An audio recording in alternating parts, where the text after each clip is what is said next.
Ya, creo que ya todos saben, vamos a estudiar el tema de la Cena del Señor.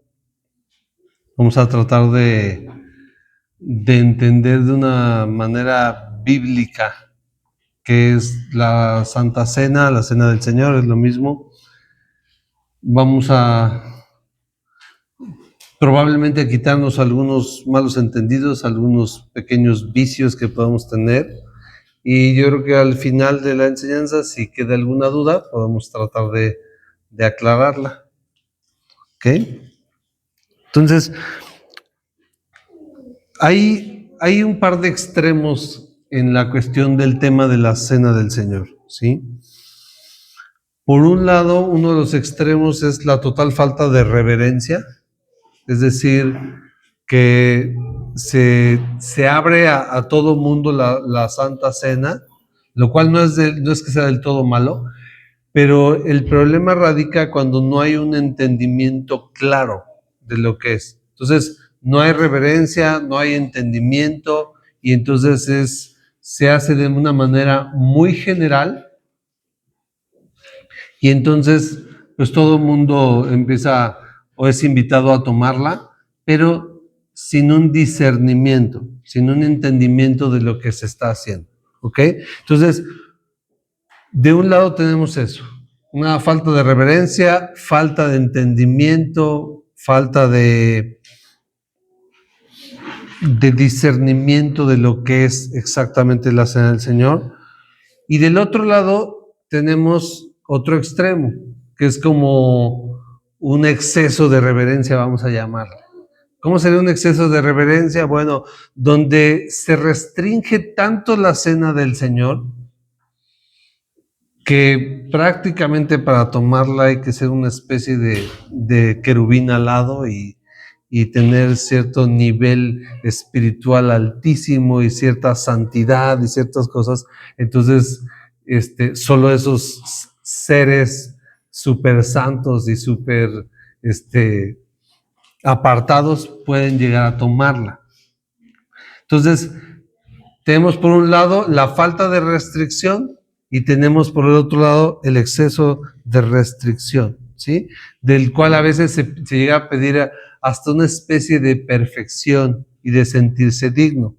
Al punto es que si yo considero que mis obras en la semana, en el último mes, han sido buenas y mi santidad, mi lectura, mi oración y mi devoción, y todo eso ha sido muy bueno, entonces me siento digno y capaz de tomar la cena.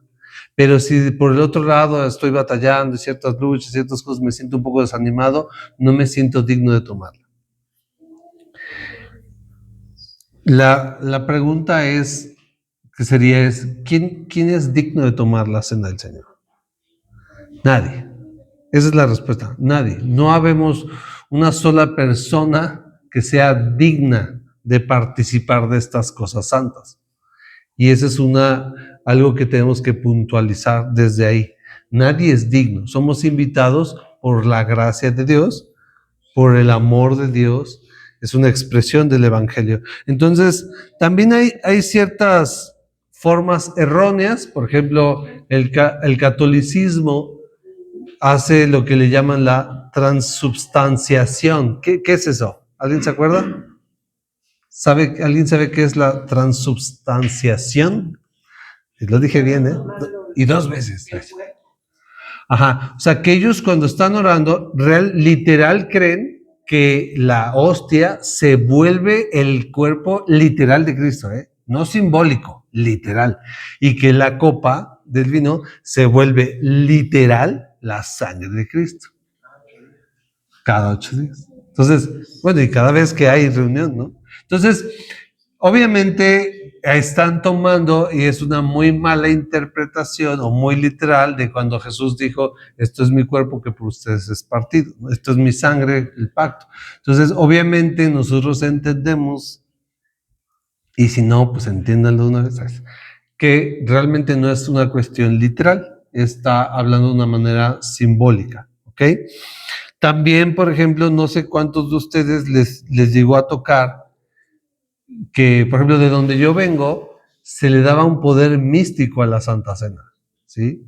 De modo que que si tú estabas como que enfermo y eso, al tomar la Santa Cena sanabas y, o sea, entonces hay una de cuestiones acerca de la Cena del Señor que muchas veces depende de la denominación o del grupo en la interpretación de los textos o la carencia del análisis de los textos, ¿sale? Entonces lo que vamos a hacer es tratar de verlo desde una perspectiva bíblica, qué es, qué no es y cómo se debe tomar, para que también tengamos entendimiento. Y como decía, si queda dudas, podemos tratarlas al final, ¿sale? Vamos a primera carta a los Corintios, capítulo 11, versículo 17. Primera a los Corintios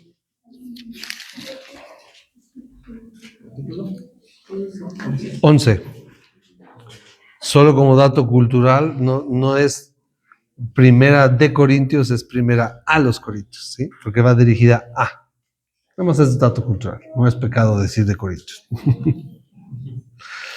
Primera a los Corintios, capítulo 11, versículo 17. Vamos a ver vamos a ir viendo los versos, porque vamos a ver casi todo el capítulo.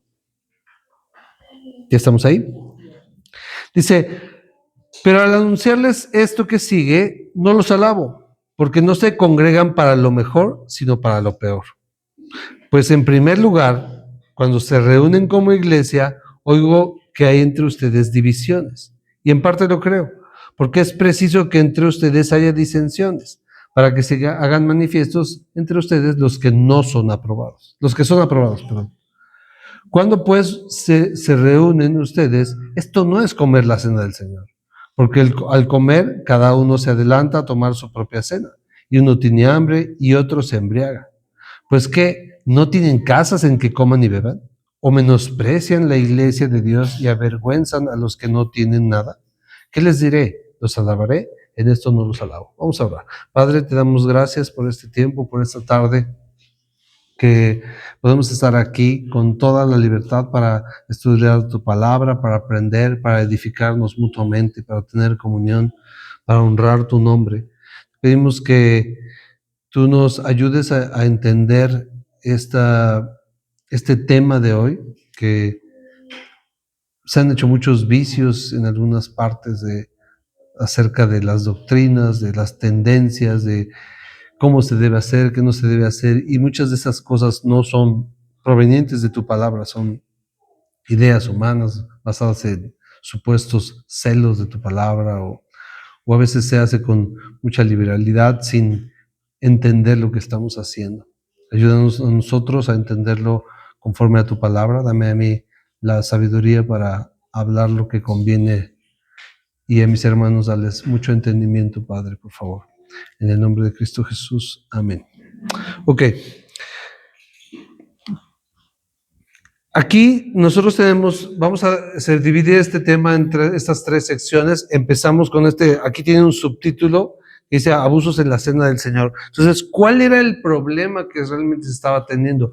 Porque, como les digo, a veces nosotros nos vamos a un extremo de un exceso de reverencia, y no es que esté mal ser muy reverente, pero podemos caer en un punto muy fariseo, donde empezamos a limitar el acceso a las cosas santas, ¿sí?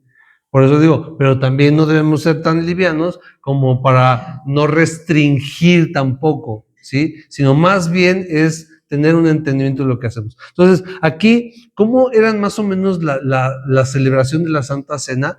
Pues era un poquito más sencillo, eran comidas, esa es la realidad. Eran comidas, se sentaban a comer, convivían, y eso era la cena del Señor. Entonces, ¿cuál es el problema que tenemos aquí? Que Pablo les dice, primero, hay divisiones entre ustedes, ¿sí? Ya lo había tratado en los primeros capítulos, lo vuelve a tratar, y dice que hay divisiones entre los hermanos. Entonces, no hay una comunión verdadera, no hay una práctica de amor como debería de ser de la iglesia, ¿sí? ¿Y cuál es el detalle aquí que nos marca? Una de las cosas que nos marca es que a veces es necesario, porque justamente los que se portan de divisorios son los que no son aprobados, ¿no? Entonces, cuando se empieza a generar una división, o sea, eso no es del todo anormal. dentro de la iglesia que de repente, pero si eso empieza a afectar y empieza a mermar, entonces sí se genera un problema. Entonces aquí ellos, ¿qué es lo que tenían los corintios? Pues había muchas divisiones entre ellos, ¿no? Cuando en los primeros capítulos leemos, dice, algunos dicen, yo soy de Pedro, yo soy de Pablo, yo soy de Apolos, yo soy de Cristo. Entonces Pablo dice, ¿está Cristo dividido? Entonces, no debe haber una división, ¿sí? Por eso hemos platicado acerca de la doctrina y vamos a estar viendo constantemente, somos una iglesia nueva, tenemos que ir tratando de abrir cómo es la doctrina, qué es lo que creemos, para que veamos si podemos caminar juntos también, ¿no? Y lo que no estemos muy de acuerdo, sentarnos a estudiarlo. Y si hay algo que de plano es que en esta iglesia creen esto y yo estoy completamente en contra de esto y eso me va a estorbar en mi crecer y en mi comunión, bueno, pues tal vez es mejor buscar un lugar donde yo pueda encontrar las cosas que busco. Eso es sano, ¿sí? Porque del otro modo, entonces es a veces estar generando divisiones y contiendas y problemas, y eso no es sano ni agradable a Dios. Entonces, a veces es más sano si decir, ¿sabes qué? Yo no estoy de acuerdo en estas doctrinas, son muy importantes para mí, para mi crecimiento espiritual, entonces voy a buscar un lugar donde crean, ¿no? Pero obviamente todo podemos sentarnos a analizarlo, a revisarlo, pero si aún así es que yo soy de esta línea y así me gusta y así creo, y así pasa, ¿sí? Hay gente que de repente llega y dice, es que yo creo en este tipo de cosas y para mí es muy importante. Y aunque le expliques con la palabra, es que no es negociable. Bueno, pues mejor buscar un lugar. ¿Por qué? Porque se generan problemas a veces graves y son innecesarios. Entonces, las divisiones o esas contiendas son cuestiones que hacen notar quién no es de Dios a veces. Porque cuando una persona se dedica justamente a buscar la división, a buscar la contienda, pues no son frutos del Espíritu, son obras de la carne. Entonces ellos tenían ciertas cuestiones aquí que el apóstol empieza a tratar. No estamos a veces desechando, aunque sí se puede manifestar cuando alguien no es de Dios, pero no se trata de desechar completamente. Entonces, después él marca ahí cosas que creían, ellos se reunían a esa cena, ¿no? Se reunían a tener esa comunión, a celebrar la cena del Señor, porque era instituido por Dios. Pero ¿qué es lo que sucede? En la forma en que lo están haciendo, primero con sus divisiones, dice, eso no es tomar la cena. Como dice el versículo 20, dice, cuando pues se reúnen ustedes, esto no es comer la cena del Señor. O sea, cuando se reúnen en un espíritu de división, donde no hay amor, donde no hay unidad, donde no caminamos juntos, y dice, y celebran la Santa Cena, dice, eso no es la Santa Cena. Porque cuando hablamos que somos el cuerpo de Cristo no está dividido. Por eso Pablo les dice anteriormente, ¿está Cristo dividido? La respuesta obvia es no. Cristo no está dividido. Entonces dice, eso no es tomar la cena. Versículo 21 dice, porque al comer, cada uno se adelanta a tomar su propia cena y uno tiene hambre y otro se embriaga. O sea, fíjense a qué grado llega esta iglesia tan carnal de los corintios. O sea, que se reúnen. Aquí entendemos que hay gente que tiene lana, hay gente que no tiene lana. Entonces, ¿qué es lo que cada quien llevaba su comida? Pues hay gente que no tenía y no llevaba comida. Y los que tenían hasta de más, no compartían. Entonces se adelantaban como para no tener que compartir. ¿Y qué es lo que sucedía? O sea, se embriagaban. A ese nivel. O sea, imagínense la falta de reverencia y de entendimiento que había en la iglesia de Corinto, que llegaban hasta la embriaguez en su celebración de la cena del Señor. Ahora, algo que quiero puntualizar es que el apóstol Pablo, si ustedes leen bien toda la carta, y hay muchas cosas que están muy desordenadas en toda la carta, en toda la iglesia de Corinto, o sea, él no desecha la iglesia. O sea, él no está considerando como la iglesia desechada, toda impía, lo peor. Esa no es una iglesia de Cristo. el apóstol Pablo considera a los corintios una iglesia verdadera, pero con muchos problemas, ¿sí? Alguna vez que comentaba yo con alguien acerca de, me decían, es que yo veo muchas cosas en la iglesia que no están bien, ¿no? Y yo le decía, pues sí, somos una iglesia bíblica. Entonces como que, ¿cómo? Sí, o sea, tú no ves en las cartas a una iglesia que estuviera perfecta. O sea, si, imagínense que nosotros viéramos Romanos, iglesia perfecta. Corintios, iglesia perfecta. Filipenses, iglesia perfecta. Colosas, iglesia perfecta. Gálatas, y nosotros nos vemos, sería muy frustrante. Diríamos, no somos una iglesia de Cristo. Pero cuando nosotros vemos nuestras deficiencias, estamos viendo que la iglesia de Cristo es así, deficiente, es perfecta en Cristo. Él nos hace perfectos, pero no porque seamos perfectos nosotros. No lo somos. Nadie de aquí lo somos. Todos, quizá alguien va si pusiéramos niveles de santidad, quizá alguien lleva un nivel más grande, otro más pequeño y así, pero todos esto no es una carrera de velocidad, es una carrera de resistencia. El que persevera hasta el fin será salvo, ¿sí? Entonces no se trata de acelerar, Dios trata diferente, y algo que nos enseña esto, que a pesar de que yo vi como varios ojitos así se sorprendieron, así se embriagaban y así y así rasgamos nuestras vestiduras, porque dices, no manches, ¿cómo que se embriagaban en la Santa Cena? ¿No? Se nos parece muy escandaloso, y lo es. Sin embargo, el apóstol no los desecha. Es más, ni siquiera los considera no cristianos, ¿no? Entonces, a veces somos muy rápidos a clasificar como cristiano, no cristiano. Hace rato platicábamos un poco de eso en el discipulado, y les decía yo que a veces juzgamos según las apariencias y no con justo juicio. Porque, por ejemplo, de repente llega un hermano que es el típico así de y aleluya y gloria a Dios y amén y hermano y para todo gloria a Dios y así es que espiritual, ¿no? De hermano, y es todo impecable, y me regañaría a mí de no usar corbata aquí en el púlpito y así, ¿no? Y de repente decíamos, ese es un buen cristiano, ¿no? Y de repente tendríamos a otro que de repente lo ves así medio desanimado y ahí como que batallando en ciertas cosas, pero ahí va perseverando, pero batallando, y diríamos, es hermano, de veras, ¿no? ¿Quién sabe si sea hermano, ¿no? Y juzgamos según la apariencia.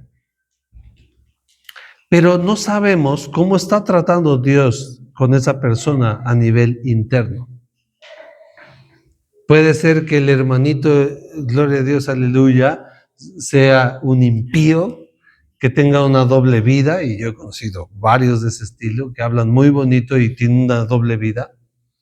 Y puede ser que este hermanito que está batallando realmente está siendo tratado y moldeado por Dios en lo interno. Entonces vemos cosas externas y decimos, eso es que este hermano, ¿no? Y luego, hay que tener cuidado, porque el apóstol Pablo, a pesar de todo, o sea, fíjense, la carta a los Corintios habla de fornicación, de idolatría, de división, o sea, se embriagaban en la cena del Señor, o sea, un montón de cosas, o sea, que son pecados y que están muy mal. Sin embargo, la carta no es así de, y ustedes no son ni cristianos, hermanos, hijos del diablo, ustedes no tienen nada que ver con Cristo porque están llenos de maldad. No, los instruye. El apóstol Pablo los instruye. Dice, están haciendo mal esto, hay que hacer esto, tienen que corregir esto, tienen que corregir esto. Les reconozco esto, les reconozco, o sea, porque por ejemplo dice, reconozco que tienen todos los dones. ¿Sí? O sea, despuesito de esto les habla de los dones y les habla bien. O sea, ahorita les habla mal, pero después les habla bien. Entonces, ¿por qué? Porque reconoce la obra de Cristo que todavía no está completa. Y eso es lo que debemos aprender nosotros. No somos una obra completa en Cristo todavía. Ninguno de nosotros. Por mucho que a veces nos sintamos, no lo somos. Esa es una realidad. Estamos siendo perfeccionados. A veces a algunos nos falta más madurez que a otros, a algunos nos falta más santidad que a otros, más disciplina, lo que quieran. Pero somos una obra en proceso. Y eso es algo que es muy hermoso de esta carta a los Corintios, porque Pablo no desecha la iglesia, la forja, la instruye para corregir justamente lo que tiene deficiente. Entonces, ¿qué es lo que tienen ellos? Falta de reverencia. O sea, no tienen reverencia por lo que están haciendo. O sea, se adelantan a comer en lugar de decir, traigo de más y mi hermano, él no tiene, pues le voy a compartir a mi hermano, que sería lo lógico y lo que yo creo que muchos haríamos. Deberíamos, quiero creerlo. Y entonces, pero se embriagaban. No había reverencia. Era como reunirse para comer. Sí.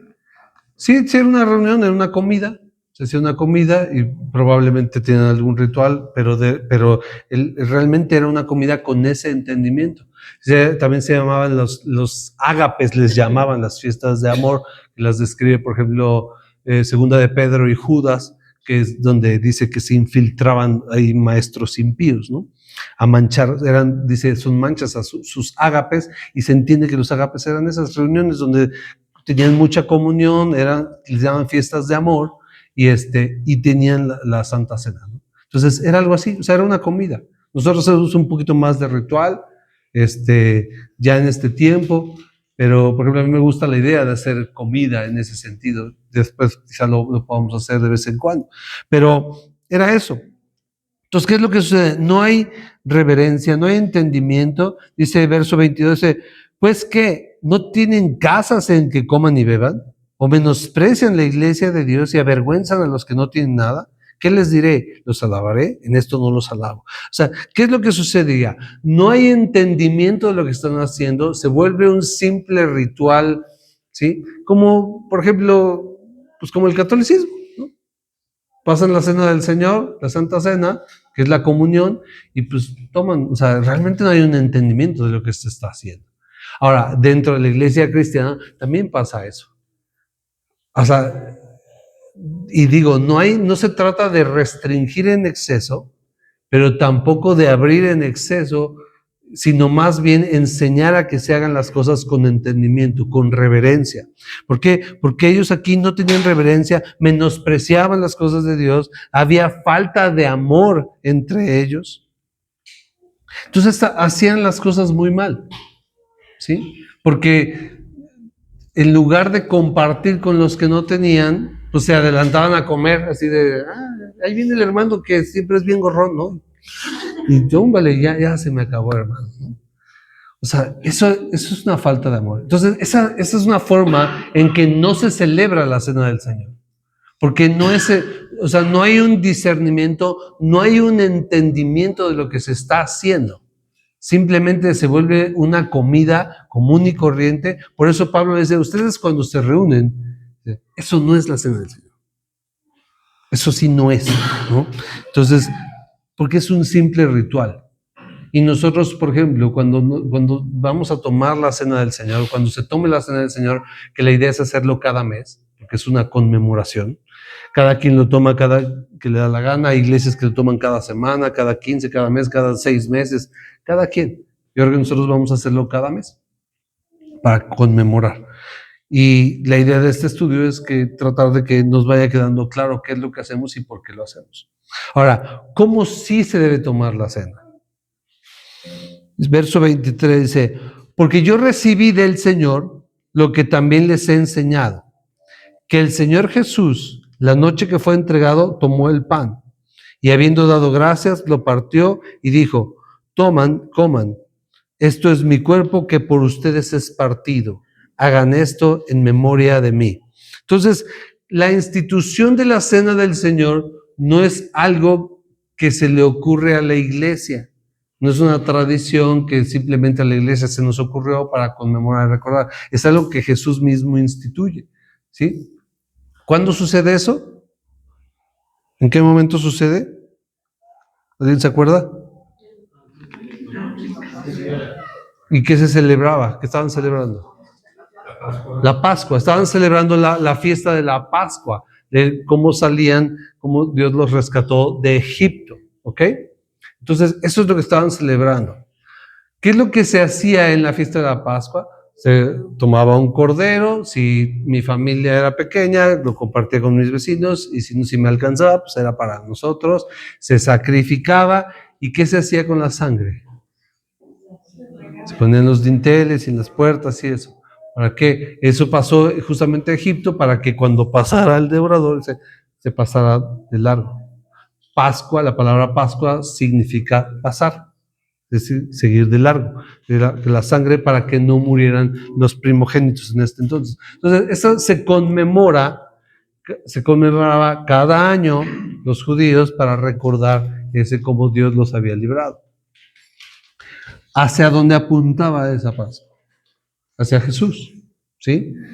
Como dice Colosenses, todo era sombra de lo que había de venir, pero el cuerpo es de Cristo. Entonces, todos esos rituales, todas esas cosas apuntaban a Jesús y después hay un cumplimiento en Cristo. Ahora, eso es muy curioso, bueno, no es curioso, Dios así lo diseñó, pero Jesús muere en la Pascua. Él es el Cordero perfecto que es inmolado para rescatarnos a nosotros y sacarnos de este mundo de las tinieblas a la luz, a la vida eterna. Entonces, eso es lo que estaban celebrando. Es algo que instituye el Señor y no la iglesia. Él es el que se entrega de forma voluntaria, ¿sí? Ya no vamos por el corderito para sacrificarlo. Él es el que decide entregar su cuerpo por nosotros. Dice, este es mi cuerpo que por ustedes es partido. ¿Sí? El cuerpo de Jesús es inmolado. Así se inmolaba a los sacrificios, ahora se inmoló a Jesús por nosotros. Y aquí es curioso porque ¿por qué nosotros la celebramos con pan? Fíjense, eran 3 elementos los que se usaban en la Pascua: el pan, la carne del cordero y el vino. Y yo me preguntaba, ¿por qué nosotros, o sea, por qué es el pan? ¿Por qué se representa el pan?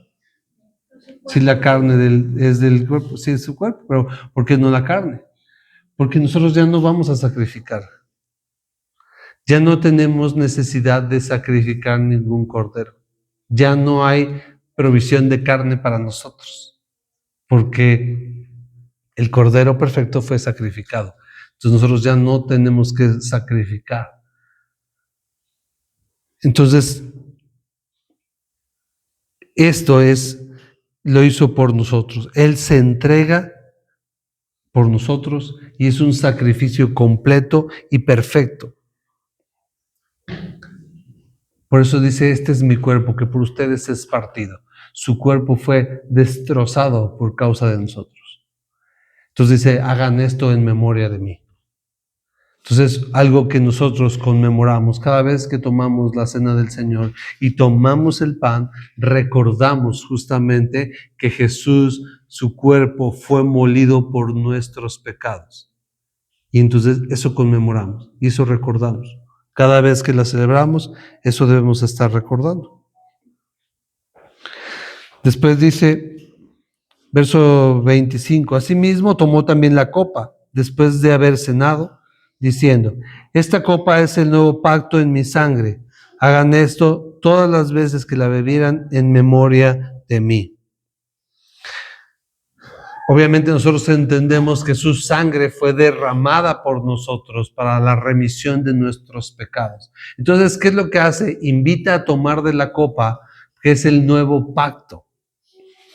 Esto es bien importante porque nosotros pertenecemos a este nuevo pacto. Toda la iglesia de Cristo pertenece a un nuevo pacto. ¿Y qué sucede con el pacto anterior? Vamos a hacer, ahí no quiten su dedito de Colosenses, vamos a Hebreos. Hebreos 8:6.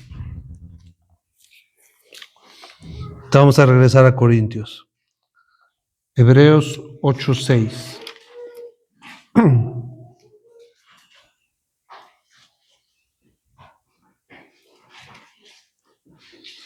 Hebreos 8:6 dice, Pero ahora tanto mejor ministerio es el suyo, hablando de Cristo, cuanto es mediador de un mejor pacto, establecido sobre mejores promesas. Porque si aquel primero hubiera sido sin defecto, ciertamente nos hubiera procurado lugar para el segundo. Porque reprendiéndolos dice, he aquí vienen días, dice el Señor, en que estableceré con la casa de Israel y con la casa de Judá un nuevo pacto, no como el pacto que hice con sus padres, el día que los tomé de la mano para sacarlos de la tierra de Egipto, porque ellos no permanecieron en mi pacto, y yo me desentendí de ellos, dice el Señor. Por lo cual, este es el pacto que haré con la casa de Israel, después de aquellos días, dice el Señor. Pondré mis leyes en la mente de ellos, y sobre su corazón las escribiré, y seré a ellos por Dios, y ellos me serán a mí por pueblo, y ninguno enseñará a su prójimo, ni ninguno a su hermano, diciendo, conoce al Señor, porque todos me conocerán, desde el menor hasta el mayor de ellos, porque seré propicio a sus injusticias, y nunca más me acordaré de sus pecados y de sus iniquidades. Fíjense esto, verso 13. Al decir nuevo pacto, ha dado por viejo el primero, y lo que se da por viejo y se envejece está próximo a desaparecer. ¿Cuándo desaparece por completo ese pacto? Queda anulado cuando Jesús muere, porque Él es el sacrificio perfecto. Entonces ese pacto queda anulado ahí. Pero ¿cuándo termina? Dice, está próximo a desaparecer. ¿Cuándo termina por desaparecer ese pacto? Por completo, en la cuestión física. En lo espiritual ya había desaparecido porque ya se renovaba un nuevo pacto. En el 70 se destruye Jerusalén, se destruye el templo, se destruyen todos los rituales, se acaban todos los rituales. Ya no hay, ya no es necesario. Obviamente después de Cristo ya no era necesario, pero ahí se manifiesta que el pacto, el primer pacto, ya quedaba completamente obsoleto. Ya no tiene sentido, ¿sí? Por ejemplo, se habla de que se va a levantar un nuevo templo. ¿Quién lo va a levantar? ¿Dios mandaría a levantar un nuevo templo, por ejemplo? No tiene sentido. Porque el sacrificio perfecto ya todo apuntaba a Cristo. Cristo ya fue sacrificado, ya no es necesario, ya no hay un pacto que esté vigente. O sea, el nuevo pacto sustituye por completo al antiguo pacto. Entonces este pacto es en su sangre. Y nosotros cuando tomamos la cena del Señor, nosotros no lo hacemos con vino, lo hacemos con juguito de uva. Estamos participando de ese nuevo pacto, recordando ese nuevo pacto. Él dijo, hagan esto en memoria de mí. Todas las veces que la bebieren, acuérdense. Entonces nosotros conmemoramos esto. ¿Y hacia dónde apunta? Completamente al Evangelio. La Santa Cena es una expresión del Evangelio. Por eso nosotros no podemos restringir a nadie, porque es restringirle el Evangelio a los demás. ¿Quién es digno del Evangelio? Nadie. ¿Quién es digno de la Santa Cena? Nadie. Es por gracia. Entonces, ¿a quién podemos abrir la Santa Cena? A todo aquel que quiera participar de ella con entendimiento de lo que hace. Ahorita vamos a hablar de las restricciones. Pero es bien importante porque la Santa Cena no es algo que hacemos los que somos perfectos y santos ya intachables. Es lo que hacemos los pecadores para recordar el sacrificio de nuestro Señor Jesucristo. Porque de eso se trata. Es un recordatorio. Por eso hagan esto en memoria de mí. Entonces, este es mi cuerpo que es partido. Esta es mi sangre que por ustedes es derramada para remisión de los pecados. ¿Qué es? Es el Evangelio. Es una expresión del Evangelio. Cuando nosotros tomamos la Santa Cena, es el Evangelio. O sea, a veces se toma con una reverencia exagerada de un silencio absoluto. No, es un tiempo de gozo. Porque realmente nos gozamos de que nuestros pecados han sido perdonados, nos gozamos de que Jesús dio su vida por nosotros, que no teníamos oportunidad y sin embargo Él nos amó a tal grado que dio su vida por nosotros en la cruz. Entonces es por gracia y es por gracia que podemos tomarla. Entonces, es el Evangelio puro cuando nosotros tomamos la Santa Cena. Estamos participando de ese nuevo pacto donde creemos que vamos perdonados. O sea, el tomar la Santa Cena es un acto de fe. Es un acto completamente de fe. No es así de, es que yo no soy. Yo escuchaba luego a gente, no, es que no me siento digno. qué bueno que no te sientes digno. Es muy peligroso sentirse digno de esto, porque nadie es digno de la sangre del Cordero, nadie. Entonces no lo tomamos porque seamos dignos, lo tomamos porque somos pecadores arrepentidos, porque confiamos en lo que hizo Cristo por nosotros, porque no, nos mueve eso. Entonces sí, obviamente la podemos tomar con cierta reverencia y quizá nostalgia, está bien, nos contrista el sacrificio de Cristo, pero también si la tomamos con gozo, está bien, porque nos gozamos justamente de eso. O sea, qué maravilloso es que nosotros, siendo pecadores, alejados de Dios, Dios derribó todo para que pudiéramos acercarnos a Dios y tener comunión. Entonces, esta comunión que tenemos es entre nosotros y es con Dios. Y eso es hermoso. Y es algo que nos debe causar gozo y felicidad. Entonces lo hacemos en memoria de Él. Y así dice verso 26, así pues todas las veces que comieran este pan y bebieran de esta copa, la muerte del Señor anuncian hasta que Él venga. Entonces nosotros estamos recordando su muerte, que Él por nuestros pecados, pero también recordamos que Él va a regresar por nosotros. Y eso es lo que esperamos. Nosotros debemos estar expectantes como Juan cuando termina el Apocalipsis y dice así, ven Señor, ven. O sea, deseamos que el Señor regrese. Yo no sé ustedes, espero que sí, pero eso es lo que deseamos, es lo que cualquier cristiano debe desear. O sea, a menos que diga, es que no me siento listo, pues alístate, porque el Señor vendrá como ladrón en la noche. Entonces, si no estamos listos, alístense. Y me refiero a no estar listos, es no estar arrepentido, no haber entregado su vida a Cristo. A eso me refiero. No es que seamos verdaderos cristianos, tengamos que estar listos de alguna manera, y si no, eso no es bíblico. Somos cristianos, estamos en Cristo, ya estamos listos. Debemos mantenernos listos, buscando, deseando que Él regrese por nosotros. Entonces, ¿qué es lo que hacemos? Anunciamos el Evangelio. Cuando nosotros celebramos la cena, anunciamos el Evangelio de Jesucristo. Eso es maravilloso, de eso se trata. ¿Sí? De eso se trata totalmente.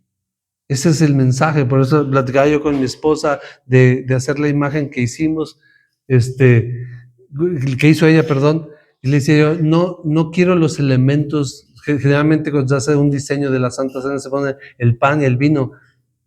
La cena no se trata del pan y el vino, se trata de la cruz, se trata de que Él murió por nuestros pecados. Se trata completamente de Él. El pan y el vino solo representan, y es para que nosotros recordemos. Y cuando tomamos el pan, recordamos que el Señor fue molido por nuestros pecados. Y cuando tomamos el vino, la copa, el jugo, recordamos que Él derramó su sangre por amor a nosotros, que Él nos redimió con su preciosa sangre, como dice la palabra. No fuimos redimidos con cosas perecederas, con oro, plata, cosas preciosas, sino con la sangre de un cordero inmolado. Lo que dice el apóstol Pedro. Entonces, eso es lo que recordamos. Eso puede causarnos cierta contristación, está bien, y puede causarnos gozo, está bien. Cualquiera que nos cause. Pero es un tiempo de alegría y de disfrutar, porque recordamos eso. Y sobre todo es que la razón por la que la Santa Cena no es para gente perfecta es porque Jesús no murió por perfectos, murió por pecadores, como nosotros. Entonces, el sentirse perfecto es ilógico. Más bien, la Santa Cena no me recuerda que soy perfecto y soy digno de tomarla, me recuerda que soy un pecador redimido y que necesito recordar eso todos los días por el resto de mi vida. El problema del legalismo y de ciertas doctrinas legalistas es que nos quitan esa humildad. Nos quitan de nuestro lugar y nos ponen en un pedestal que no existe, que está en nuestra imaginación. Y que es que somos buenos y bueno, nos sentimos a veces como el fariseo. ¿No? Señor, te doy gracias porque no soy como ese, ¿no? Sino que yo doy dinero, diezmo y ayudo y ayuno y hago ciertas cosas. No, somos pecadores. Algunos van más adelantados en la carrera, algunos vamos más atrás, pero al final de cuentas, como les digo, esto no es una carrera de velocidad, nunca ha sido de velocidad, siempre ha sido de resistencia. Dice permanecer, permanecer, permanecer, todo el tiempo, perseverancia en la fe, aferrados que a la cruz de Cristo, a eso nos aferramos. Entonces, cuando tomamos la Santa Cena, cuando participamos de ello, estamos recordando todas estas cosas. Estamos recordando el amor de Dios que tuvo tan grande por nosotros, que derramó su vida por nosotros. Estamos recordando cómo el Hijo de Dios se humilló a sí mismo, tomando forma de siervo, siendo hecho semejante a los hombres, y estando en condición de hombre, se humilló a sí mismo, haciéndose obediente hasta la muerte y muerte de cruz. Por lo cual Dios le exaltó hasta lo sumo y le dio un nombre que es sobre todo nombre, para que en el nombre de Jesús se doble toda rodilla de los que están en el cielo, en la tierra y debajo de la tierra, y toda boca confiese que Jesucristo es el Señor, para la gloria de Dios Padre. De eso se trata la Santa Cena. No se trata de las divisiones entre el que... Yo creo que el hermano no debería tomarla porque lo veo medio chueco. Yo creo que la hermana se me hace que no debería porque la veo media rara. ¿Sabemos? ¿Somos el Espíritu Santo para saber lo que hay en el corazón de las personas? Ciertamente no. ¿Podemos restringirle el Evangelio a alguien? No, Dios nos libre. ¿Y qué es la Cena del Señor? Una vez más, es una expresión del Evangelio. Último punto, ¿cómo se toma la Cena del Señor? Verso 23. Verso 27. De manera que cualquiera que comiere este pan o bebiere esta copa del Señor indignamente, será culpado del cuerpo y de la sangre del Señor. Por tanto, pruébese cada uno a sí mismo y coma así del pan y beba así de la copa. Porque el que come y bebe indignamente, sin discernir el cuerpo del Señor, juicio come y bebe para sí. Ahora, aquí está la advertencia y la restricción, y sí es importante. Por eso decía, se trata de un equilibrio, ¿ok? Hay una invitación abierta, claro, para todos, porque es el Evangelio, pero sí vamos a restringir hasta cierto punto, aclarando cómo se debe tomar y quién no debería tomarla en caso de, pero no por nosotros, sino es una persona, cada quien debe tomar esa decisión. Entonces, ¿cómo es tomarla indignamente? ¿A qué se refiere?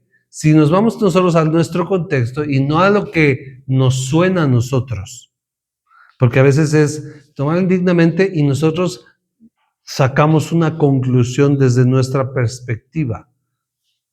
¿Cuál era el problema en la iglesia de Corinto? Las divisiones, la falta de amor, la falta de discernimiento acerca de lo que estaban haciendo. O sea, estaban llevando un ritual simplemente por llevarlo. Ya sabían, no sé cada cuánto lo hacían, tal vez cada semana, ya estaban acostumbrados a hacerlo, ya quizá a los pudientes ya no les gustaba estar compartiendo, es que todo el tiempo está de encajoso este hermano, ¿no? Entonces ya no querían compartir, por eso se adelantaban, por eso se acababan rápido su vino para no tener que compartirlo. Entonces, ¿cuál era el problema? ¿Cómo lo tomaban dignamente? Eso, sin entendimiento de lo que están haciendo. Están comiendo y no disciernen el cuerpo del Señor. Están bebiendo y no disciernen la sangre de Cristo. Ese es el problema.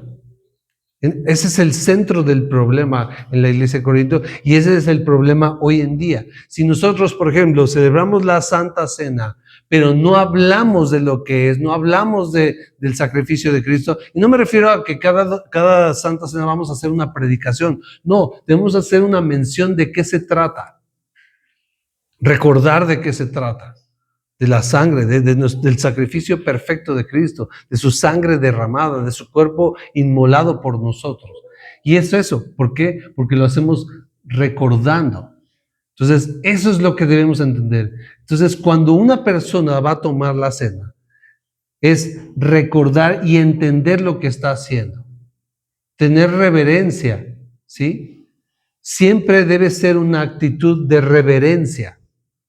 ¿Por qué? Porque estamos hablando del sacrificio perfecto del Hijo de Dios. No es el taco de la esquina. Es algo que tenemos que tener mucho respeto, mucha honra, porque estamos recordando eso.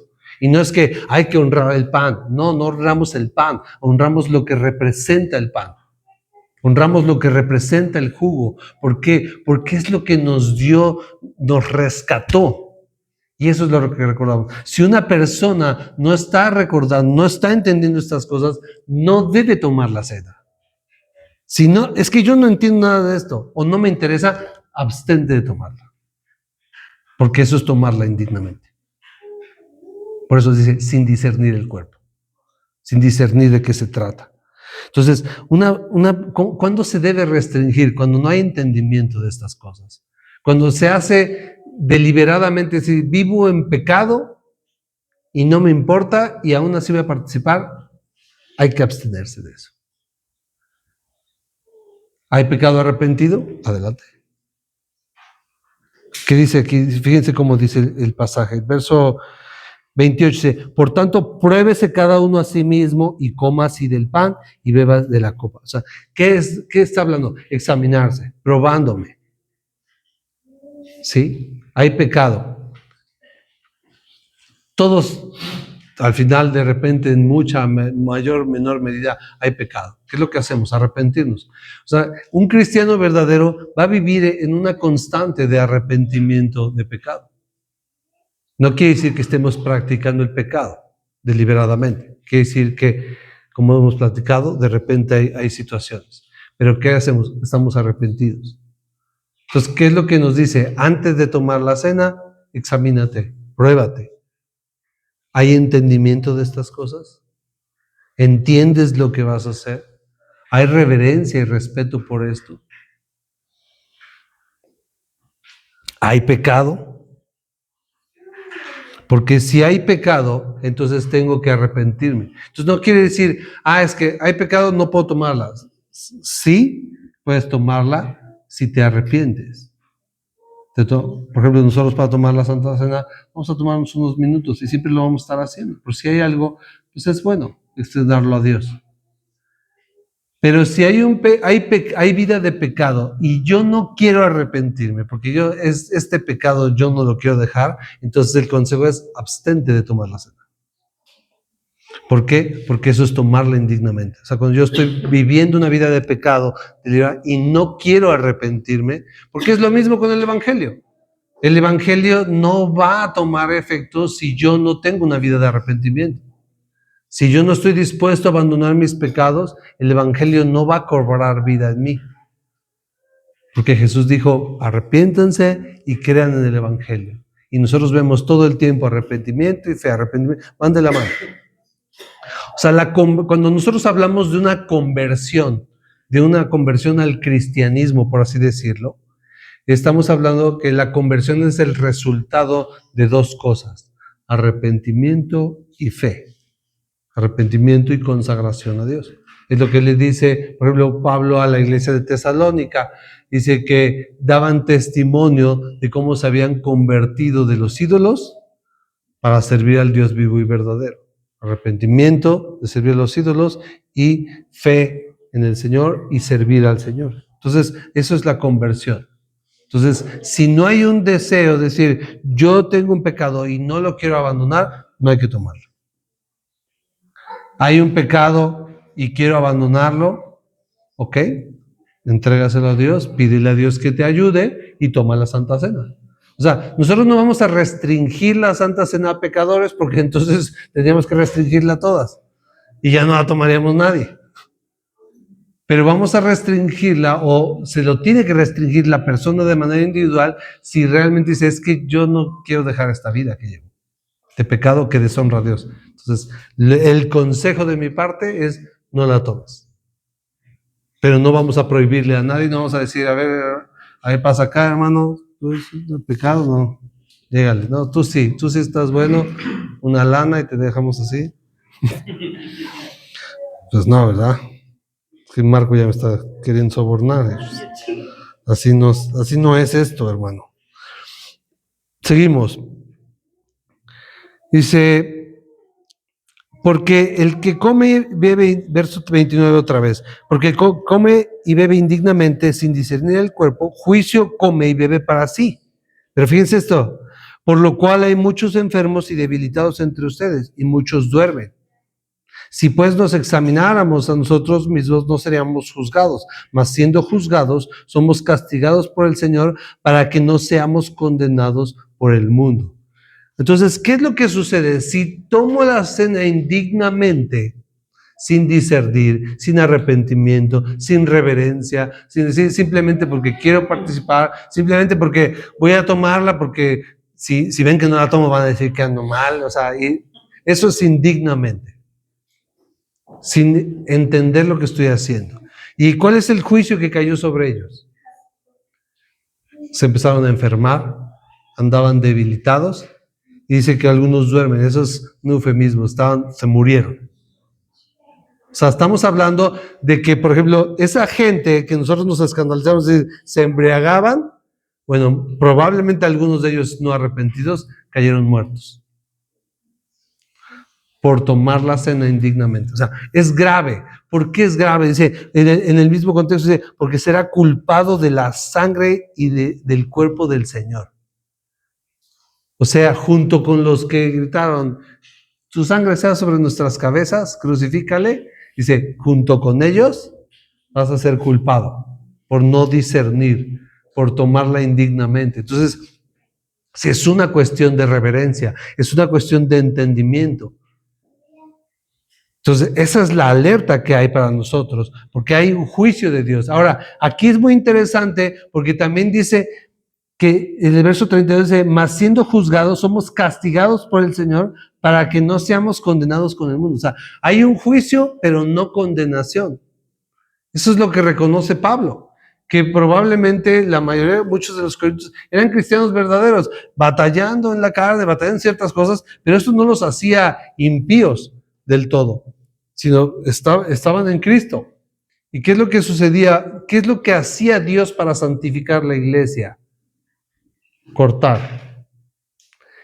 ¿Para qué? O sea, los mataba y morían como un acto de amor, para que no estuvieran perseverando en la maldad y para que no estuvieran contaminando a otros en esa maldad. Entonces, ¿qué es lo que hacía? Los cortaba. ¿Para qué? Para que no sean condenados con el mundo. Es decir, para que no se fueran al infierno, pero en pocas palabras. Eso es muy escandaloso para muchos, porque luego es así de ¿cómo? Si alguien muere en pecado y no se va al infierno, aquí tenemos un caso. Estamos hablando de creyentes nacidos de nuevo. Y el Señor al que ama, disciplina y azota a aquel que recibe por hijo. Y si uno no tiene disciplina, entonces no es hijo, es bastardo. Es lo que dice Hebreos 12, ¿no? O sea, entonces, la muestra de la disciplina del Señor es justamente la muestra de la paternidad de Dios. Entonces, a veces hay cristianos que de repente Dios dice, a ver, me lo voy a llevar porque como que está medio rarito, pero es verdadero. Y nosotros así de, si lo llevó porque era un impío. No.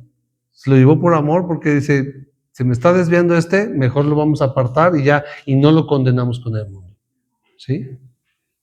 Es algo fuerte, pero es un principio aquí importante para entender y para nosotros no ser apresurados a la hora de juzgar, de clasificar a los hermanos. Nosotros no vemos los corazones. Nosotros no somos el Espíritu Santo. Hay una obra que nosotros muchas veces no vemos y no vamos a ver. Pero sí podemos empezar a ver brotes de fruto, poco a poco. ¿Sí? Por eso dice, por sus frutos los vas a conocer.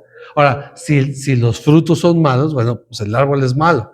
Pero si de repente vemos ahí unos brotecitos, hay que entusiasmarnos, porque Dios está haciendo la obra. Todavía no es perfecta, todavía no son frutos maduros, pero hay una obra que está en proceso, porque aquel que comenzó la buena obra la va a perfeccionar hasta el día de Jesucristo.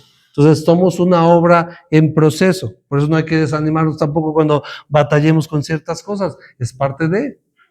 Y no hablo para alentar ciertas actitudes pecaminosas, sino realmente para depender de Cristo y para esforzarnos en su gracia, pero no desanimarnos en la carrera.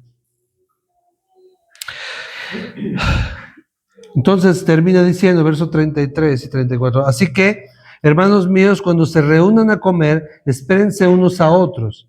Si alguno tuviera hambre, coma en su casa, para que no se reúnan para juicio. Las demás cosas las pondré en orden cuando yo fuere. Entonces, la exhortación es esa. Si se reúnen para celebrarlo, háganlo con entendimiento, con reverencia, con amor. Quiten divisiones, quiten actitudes pecaminosas. Ahora, entonces vamos a tomar ahorita en un momento la Santa Cena. Ahora, la pregunta individual que debemos hacer, ¿entiendo lo que hago? ¿Entiendo el Evangelio? ¿Tengo respeto por la obra de Cristo? ¿Hay pecado en mi vida? Y si lo hay, ¿me arrepiento realmente de ese pecado? Ese es el momento, esa es la situación. Entonces nosotros como iglesia, y lo digo desde ahorita para que nadie de repente venga conmigo, oiga hermanos, que tal vez fulano no debería tomar esa, a mí no me digan. Es una cuestión individual, vamos a tratar de hablar lo que debemos de hablar cuando celebremos la Santa Cena, pero es una cuestión individual. Yo no voy a restringir la cena a nadie porque no voy a restringir el Evangelio a nadie. Porque yo no sé si una persona puede llegar toda chueca y en la Santa Cena entregar realmente su vida a Cristo, arrepentirse y ser salvo. Entonces, el restringirle el Evangelio, restringir la cena, es algo que no voy a hacer yo y no deberíamos hacer. Podemos aconsejar. Si sabemos de alguien, de algo en la situación, podemos aconsejar. Pero siempre dejar la decisión a nivel personal. Ahorita ya hablamos esto, ya hay un entendimiento, cada quien se puede restringir. Mi idea no es restringir a nadie, sino más bien el que se siente restringido, que entregue su vida a Cristo, que se arrepiente de sus pecados y que persevere en la carrera de la fe. Esa es la idea. Pero si alguien desea abstenerse por razones personales, también es respetable. Nadie debemos juzgar si alguien se quiere abstener. Pero quiero dejar algo muy, muy claro para que nunca se malinterprete algo de lo que digo. Y es que no restringimos absolutamente a nadie. Cada quien con su conciencia puede tomarla o puede abstenerse. Porque el Evangelio es para todos y la cena es para participar todos en comunión con Cristo. Solamente sobre estas cosas, sin entendimiento, eso, entonces no. Así que la invitación es a tomarla con gratitud y con reverencia, con entendimiento de la obra de Cristo, pero examinarse cada quien a sí mismo y no tomarla indignamente. Y recordando en todo momento que es la obra de Cristo lo que recordamos, su sacrificio perfecto en la cruz a favor de nosotros, por amor de nosotros, por nuestros pecados. Ahora, si alguien tiene una duda, puede comentarla y tratamos de aclararla en este tema. ¿No? ¿No hay dudas? ¿Seguros? Al lado de, es que me quedé con una duda, pero me dio pena. No les dé pena. ¿No? ¿Nada? ¿Todo en orden? Bueno, pues vamos a tomar este tiempo, vamos a orar antes de tomarla. Y el consejo es que si alguien detecta algo, examínese y póngalo delante de Dios y arrepiéntase. Y si yo estoy batallando con esto, pero quiero abandonar este pecado, pero no sé cómo, entonces este es un buen momento para decirle, Señor, te entrego mi pecado, ayúdame, guíame. Y el Señor es el que nos fortalece. Nosotros debemos entender algo, nosotros por nosotros mismos no podemos vencer el pecado. Es Cristo el que nos dio la capacidad en el Espíritu de vencer el pecado. Entonces tenemos esa posibilidad en Cristo. El Señor nunca nos dijo que nosotros con nuestras propias fuerzas teníamos que vencer. Él nos libró del poder del pecado y de la muerte, y entonces nosotros tenemos el Espíritu Santo que nos asiste para vencer el pecado, siempre y cuando tengamos una disposición de entregarnos a Él nosotros, como sacrificio vivo, santo y agradable a Dios, que es nuestro culto racional. Vamos a orar. Padre, te agradecemos por tu palabra. Te agradecemos por lo que tú nos enseñas a través de ella, pero sobre todas las cosas te agradecemos que tú nos has invitado a participar de esto, que entendamos que esto es una expresión de tu glorioso evangelio al cual hemos sido invitados, no porque seamos dignos, sino porque tú eres lleno de misericordia y verdad, y porque tú nos amas, y porque tú has dado a tu Hijo por nosotros, y que lo hacemos como un acto de fe, en que tu cuerpo fue partido por nosotros, y tu sangre fue derramada por nosotros, y que participamos de ese nuevo pacto. Te pedimos que perdones nuestros pecados, nuestras faltas, aún esos pecados que nos son ocultos, porque hay cosas que ni siquiera nos damos cuenta, Señor. Perdónanos también. Ayúdanos a perseverar en la santidad, en el amor, en la fe, en la justicia. Ayúdanos a perseverar en las cosas que te agradan. Yo te pido que tú traigas convicción de esto a cada uno de nosotros. Que traigas un arrepentimiento genuino si alguien está en alguna práctica indebida. Que tú redargullas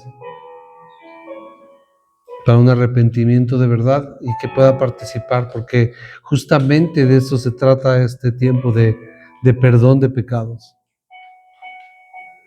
Y si hay pecados y los confesamos, dice que tú eres fiel y justo para perdonar. Y la sangre de tu Hijo nos limpia de toda iniquidad. Gracias, Padre. Tómate un momento cada quien para orar a Dios y darle gracias, ponerse a cuentas lo que cada quien necesite.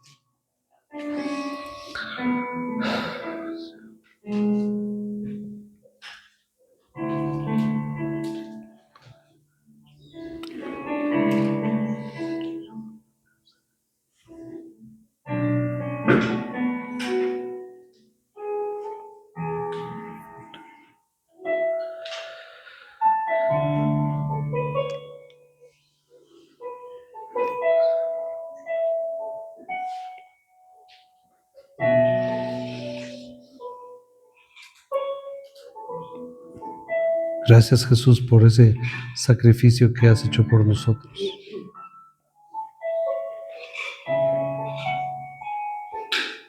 Gracias por tu amor y tu misericordia tan abundante. Gracias porque tú nos has rescatado de las tinieblas y nos has trasladado al reino de tu amado Hijo. Gracias porque podemos participar de esto, recordando lo que tú hiciste. Gracias, Señor. En el nombre de Jesús. Amén. Algo maravilloso, hermanos, que es muy digno de recordar, es que el Señor Jesús, cuando tomó la cena, dijo que sería la última vez que le iba a tomar en la tierra. Dice, no la tomaré hasta que venga en el reino de mi Padre. Entonces esto es hermoso porque lo recordamos, pero también apuntamos hacia un evento donde vamos a tomarla con Él nuevamente, en el reino. Y eso es hermoso. Y hay que gozarnos de esto. Entonces, ahí está el pan, allá está el juguito. Entonces, cada quien pase.